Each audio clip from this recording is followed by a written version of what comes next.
Osvaldo Bayer, algo que yo no sabía. Vos naciste en Santa Fe. Sí, así es. ¿Y viviste un poco por casualidad. ¿Cómo fue eso? ¿Tu infancia transcurrió en Santa Fe? No. Yo fui concebido en Concepción del Uruguay, así que mis padres eligieron bien el nombre de la ciudad.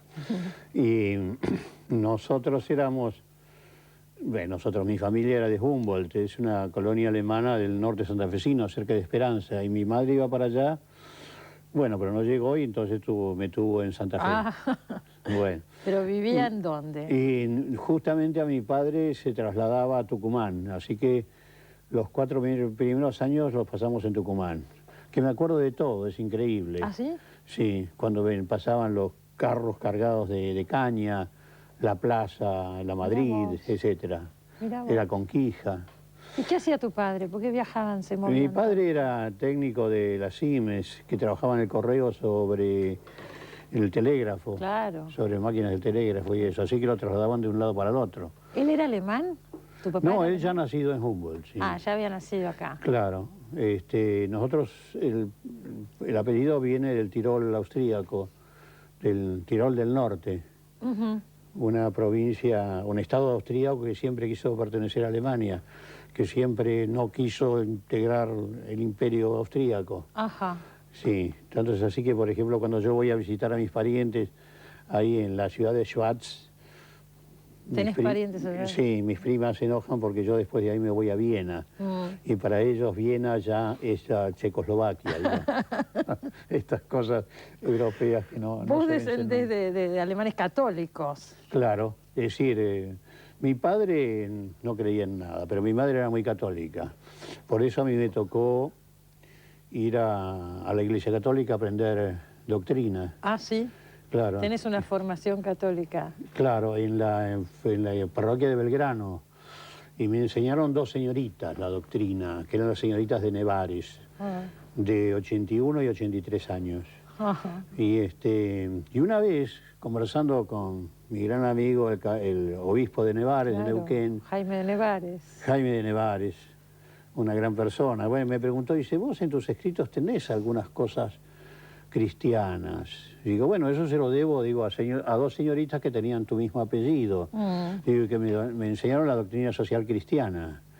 Y entonces empezó a reír, dice, parece mentira, esas 2 señoritas eran mis tías. Mira vos. Y si yo soy cura fue por las enseñanzas que me dieron esas... O sea que marcaban estas señoritas. Marcaban. Marcaban. Y dijo él, el obispo, dice, bueno, uno salió obispo y el otro salió anarquista. Anarquista católico. Más o menos. Más o menos. Más o menos. No, de católico no. Bueno, de tuviste esa cristiano, formación. Sí. De cristiano tengo cosas así de la filosofía cristiana, por supuesto. Pero de católico no. Vos me decías una vez que viniste al programa, que los católicos alemanes son más cerrados que los protestantes, que el nazismo proviene justamente de los católicos alemanes. Sí, y son los estados del sur, principalmente Baviera, de donde, bueno, Hitler era austríaco, Austria también es muy católica. Son terriblemente católicos y bueno, la gran diferencia con los protestantes, que son tan liberales.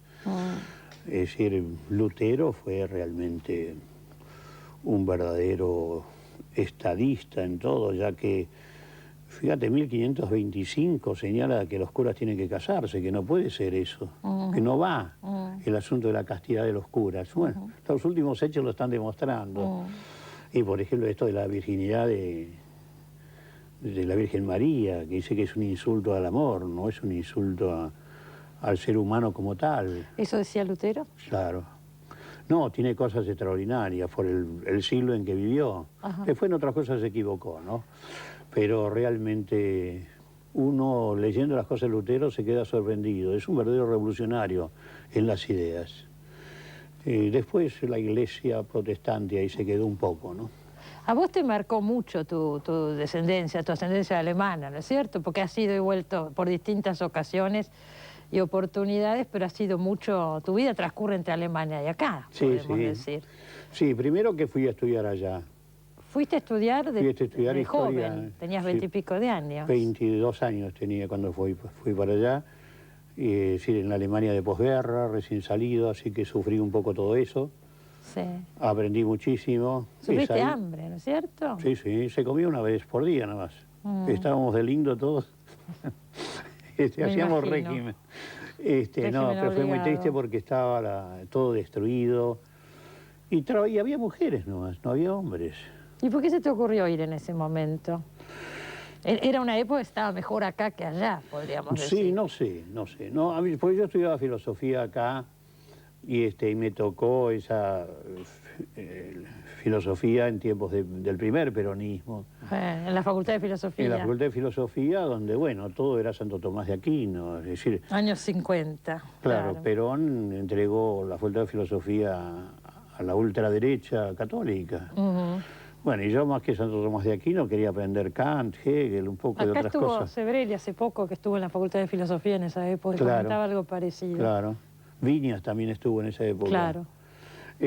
Bueno, y resolví irme porque yo me peleaba con el CEU, que era el Centro de Estudiantes Universitarios, que eran tipos que recorrían los pasillos y fajaban a quien no pensaba como ellos. Sí, señor, era una violencia y yo no tuve ganas de seguir esa pelea y me fui.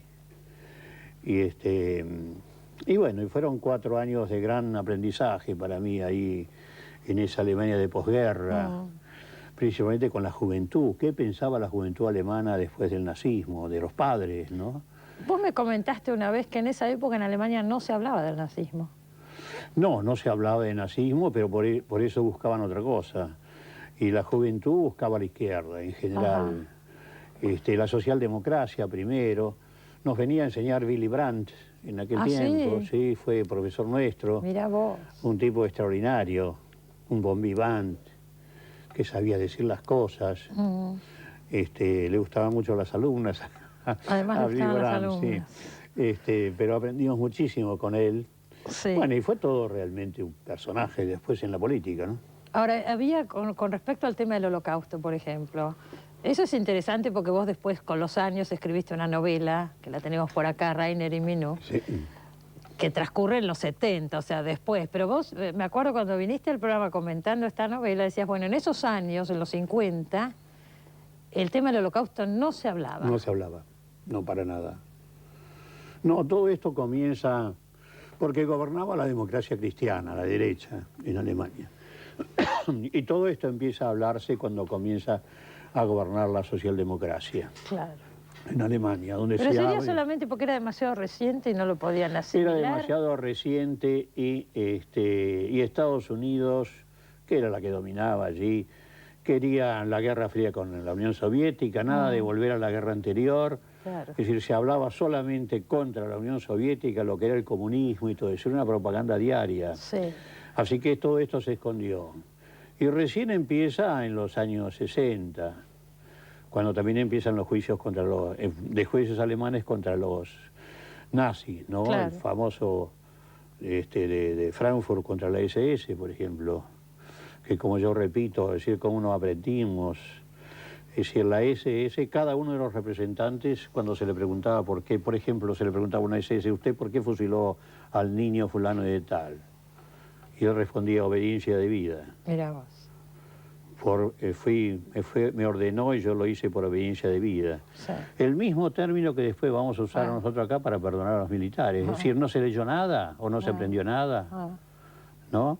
Bueno, y se discutió cómo no valía, en ese juicio famoso de Frankfurt, que no valía nada de obediencia de vida con respecto a crímenes de lesa humanidad. Y se dieron los fundamentos y se condenaron a todos. O sea que estaba ese antecedente, ¿no es cierto? Sí, que se podría haber tomado. Yo mandé todo ese material a la Cámara de Diputados y Senado y no pasó ni nada. siquiera lo mencionaron, ¿no? Ni lo mencionaron. Ni lo mencionaron. Qué que me dio gran tristeza, ¿no? Porque, como diciendo, no hemos aprendido nada, la humanidad no aprendió nada. ¿Crees eso, que la humanidad no aprendió nada? Bueno, algunos aprenden, otros no. Pero en nuestro caso hemos aprendido muy poco. Y se debe realmente a la existencia de los organismos de derechos humanos que han seguido combatiendo, ¿no? Y han seguido denunciando los hechos. Y ahí están. Es decir, esto de que hace pocos días que el gobierno alemán ha pedido la extradición de Videla, Macera y Suárez Mason. Sí. Bueno, esto quiere decir que todavía suenan los crímenes de los generales argentinos, ¿no? La desaparición. Pero es evidente que suenan. Sí. Es evidente que suenan. Ese tema vuelve y vuelve y vuelve y seguirá volviendo. Claro. Vos me contabas que en Alemania el tema del nazismo todavía es un tema que se discute hoy, como que no termina de cerrar, que no terminan de entender qué pasó, qué significó Hitler, que los libros en Alemania, los grandes bestsellers hoy son sobre el tema del nazismo. Sí, es así. Es decir, el pueblo no puede entender. No puede entender, es decir... Y hay una culpa, una culpa colectiva. Hay una culpa, sí, absolutamente. Una culpa en el sentido de cómo fue posible esto. Porque basta que los noticieros, que la televisión, en películas históricas, muestre cuando Hitler habla y mueve a risa. Los alemanes se tientan para reírse. Porque Hitler habla una especie de austríaco. Y los alemanes han despreciado un poquito, ¿no? No sé, yo digo, es como si uno oyera a su presidente hablando en un cordobés muy aumentado, una cosa así, ¿no? Claro. Y después las cosas que dice. Como que no se reconocen en ese hombre y sin embargo... Y sin embargo los dominó completamente. ¿Qué pasó? ¿Qué pasó? Y después los discursos de él hablan solamente del heroísmo, la raza, el deber. Debemos cumplir nuestro deber, todo eso, nada más. No es como acá los discursos que decían mañana es San Perón. Bueno, había algo para alegrarse, pero ahí nada de otorgarle nada al pueblo. O el mismo Goebbels, ¿no? Goebbels que habla como un cura. Sus personajes, sí. Es un personaje, sí, parece una anguila, así, Y también, ¿cómo fue posible que ese hombre pudo ser atractivo para las masas? Bueno, entonces uno lo comprende después del desastre de la Primera Guerra y de la gran pobreza, de la desocupación y del comportamiento de los grandes capitales alemanes, ¿no? Porque Hitler no entra votado por el pueblo, que es algo que nunca se dice. El máximo que logra Hitler es el 42% de los votos. Él entra al gobierno... Es un porcentaje, ¿eh? 42%. Es un porcentaje alto, sí, señor. ¿Sí? Sí, señor, pero no es el 51%. Pero... Quiere decir que un 48% votó en contra. No, un 58%. ¿Y después lo apoyó esa gente que lo votó en contra? Claro, y una vez él adentro del gobierno, del Bundestag, tenía otro nombre en aquel tiempo, bueno, él toma el poder y toma la suma del poder público y se acabó. Votado por los partidos conservadores, el Partido Católico, el Partido Liberal, esos votaron a Hitler. Es decir, fue votado por los diputados. Y una vez en el mando, sí, ya terminó con toda clase de democracia y el mando lo hizo él, ¿no? Bueno, esta novela que comentábamos recién, Rainer y Minú, el protagonista, Rainer, es el hijo de un famoso torturador nazi. Sí, verdugo. Y él es un humanista, un estudioso del romanticismo alemán, que además se enamora de una chica judía. Sí. Y no pueden superar. No pueden superar la situación y la historia termina muy mal, ¿no? Y vos aprovechás esta historia que es verídica, además. Es Osvaldo, absolutamente verídica. para reflexionar sobre la Alemania contemporánea y el tema del nazismo hoy. Yo te traigo siempre temas de la realidad porque soy historiador. Esta fue tu primera novela, ¿no es cierto? Mi primera novela, me subyugó el tema, porque los historiadores desprecian un poco la literatura, pero yo cuando empecé a usar la literatura me di cuenta de que a uno le abre un camino y una facilidad de expresarse, ¿no? Una enorme no estar libertad. Todo el tiempo cuidando los datos, la exactitud. Claro, claro.